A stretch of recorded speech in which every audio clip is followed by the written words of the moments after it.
গংগা স্বৰূপা মাতৃৰ আধ্যাত্মিক অনুষ্ঠান এভাগ সঁচাকৈ খুব প্ৰয়োজনীয় হৈছে।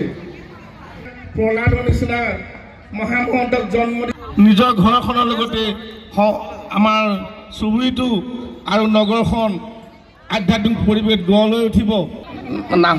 অহা নাই, মাত্ৰ মোক মঞ্চ উদ্বোধন কৰিব অনাৰ বাবে মই যুগলপল্লী সাংস্কৃতিক কেন্দ্ৰক বহুত ধন্যবাদ জ্ঞাপন কৰিছোঁ।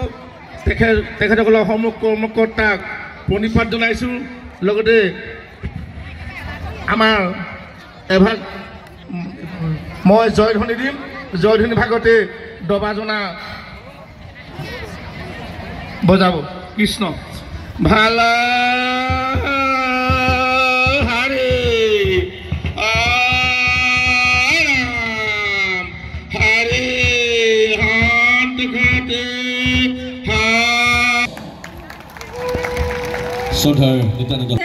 আপোনালোকে মাজেদি অৰ্থাৎ সন্মুখ আৰু মাজৰ ভাগেৰে নোসোমাই একেবাৰে শেষ প্ৰান্তলৈ আপোনালোক খনসমূহ গ্ৰহণ কৰি শৃংখলাবদ্ধতা অটুট ৰাখি অনুষ্ঠানটো সুস্থ বৃদ্ধি কৰাৰ লগতে শিৱসাগৰৰ সুনাম অক্ষুণ্ণ ৰখাত আপোনালোকে সহযোগিতা কৰিব বুলি পুনৰবাৰ আমি সেৱাৰে আপোনালোকক অনুৰোধ জনাইছোঁ। আমাৰ ভলৰে গংগা স্বৰূপা মাতৃৰ আধ্যাত্মিক অনুষ্ঠান এভাগ সঁচাকৈ খুব প্ৰয়োজনীয় হৈছে। প্ৰহ্লাদৰ নিচিনা মহামহন্তক জন্ম নিজৰ ঘৰখনৰ লগতে আমাৰ চুবুৰীটো আৰু নগৰখন আধ্যাত্মিক পৰিৱেশ গঢ়লৈ উঠিব।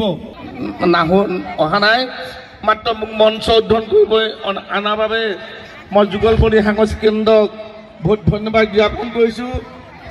তেখেতসকলৰ সমূহ কৰ্মকৰ্তাক প্ৰণিপাত জনাইছোঁ। লগতে আমাৰ এভাগ মই জয়ধ্বনি দিম। জয়ধ্বনি ভাগতে দবাজনা বজাব।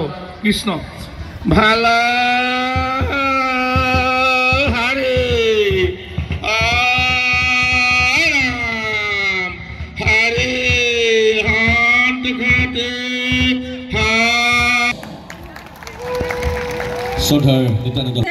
আপোনালোকে মাজেদি অৰ্থাৎ সন্মুখ আৰু মাজৰ ভাগেৰে নোসোমাই একেবাৰে শেষ প্ৰান্তলৈ আপোনালোক খনসমূহ গ্ৰহণ কৰি শৃংখলাবদ্ধতা অটুট ৰাখি অনুষ্ঠানটো সুস্থ বৃদ্ধি কৰাৰ লগতে শিৱসাগৰৰ সুনাম অক্ষুণ্ণ ৰখাত আপোনালোকে সহযোগিতা কৰিব বুলি পুনৰবাৰ আমি সেৱাৰে আপোনালোকক অনুৰোধ জনাইছোঁ।